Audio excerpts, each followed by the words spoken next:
নবম শ্রেণী প্রথম পর্যায়ক্রমিক মূল্যায়নে ইতিহাস প্রশ্ন 2024-এ কেমন হতে চলেছে তার সম্ভাব্য প্রশ্নপত্র উত্তর সহ একবার দেখব। ফ্রান্সকে ভ্রান্ত অর্থনীতি জাদুঘর বলেছেন, উত্তর হবে অ্যাডাম স্মিথ। ফরাসি বিশ্বকোষ লিখেছিলেন এলেমার্ট। টিলসিটে সন্ধি হয়েছিল 1807-এ। সোশ্যাল কন্ট্রাক্ট গ্রন্থটি লিখেছিল রুসো। ওয়াটারলু যুদ্ধে নেপোলিয়নকে নির্বাসিত করা হয় সেন্ট হেলেনায়। কে বলেছিল আমি রাষ্ট্র? চতুর্দশ লুই বলেছিল। নেপোলিয়ন কবে রাশিয়া আক্রমণ করেন? 1812 খ্রিস্টাব্দে। কোড নেপোলিয়নে কটি ধারা? 2287টি ধারা রয়েছে কোড নেপোলিয়নে।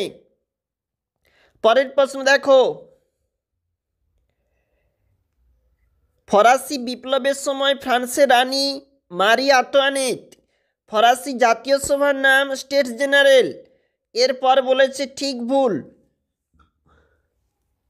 ফরাসি গির্জা টাইড বা ধর্মকর হিসাবে আয়ের 10% আদায় করত। ঠিক। নেপোলিয়ন ফরাসি বিপ্লবের সাম্যনীতিকে বর্জন করেছিলেন। ভুল। বিবৃতি প্রশ্ন দেখো, এবং নেপোলিয়ন ফ্রান্সের কনসুলেটে শাসন চালু করেন।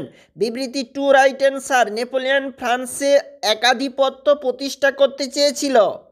এবং পরের প্রশ্ন, নেপোলিয়ন ইউরোপের প্রায় সব শক্তিকে প্রধানত সক্ষম হলেও ইংল্যান্ডকে প্রধানত করতে ব্যর্থ হন।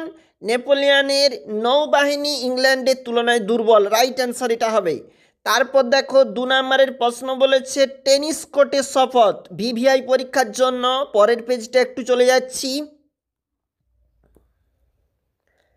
এর পরের প্রশ্ন, ভিভিআই পরীক্ষার জন্য 100 দিবসের রাজত্ব বলতে কি বোঝো? উত্তর সহ তুলে ধরেছি। এর পরের প্রশ্ন দেখো, লিজিয়ন অফ অনার পরীক্ষার জন্য গুরুত্বপূর্ণ, তার উত্তর সহ আলোচনা চলছে এখন। এর পরের প্রশ্ন কোড নেপোলিয়ন এবং ওর দাগের যে প্রশ্ন বার্লিন ডিক্রি, অবশ্যই ভিভিআই পরীক্ষার জন্য। তারপর দেখে নেব টিকা লেখো ব্যক্তি নাগরিক ঘোষণা। নেপোলিয়ন কি উদ্দেশ্যে মহাদেশীয় অবরোধ ব্যবস্থা চালু করেছিল এবং ফরাসি বিপ্লবের আগে বৈষম্যমূলক যে কর ব্যবস্থা চালু ছিল সেটা সম্পর্কে বিবরণ। পাঁচের দাগের যে প্রশ্ন 8 নম্বরে সমস্ত স্কুলে থাকবে, সেটা হচ্ছে ফরাসি বিপ্লবের দার্শনিকদের ভূমিকা, তোমার স্কুলেও থাকবে। তারপর দেখো কি বলেছে, নেপোলিয়ন ফরাসি বিপ্লবের কোন কোন ভাবধারা ধ্বংস করেন। এটা 8 নম্বরের প্রশ্ন বলেছে। 8 নম্বরের প্রশ্ন অল্টারনেট আরও হতে পারে, দেখে নাও। ফরাসি দার্শনিক পরীক্ষার জন্য ভিভিআই।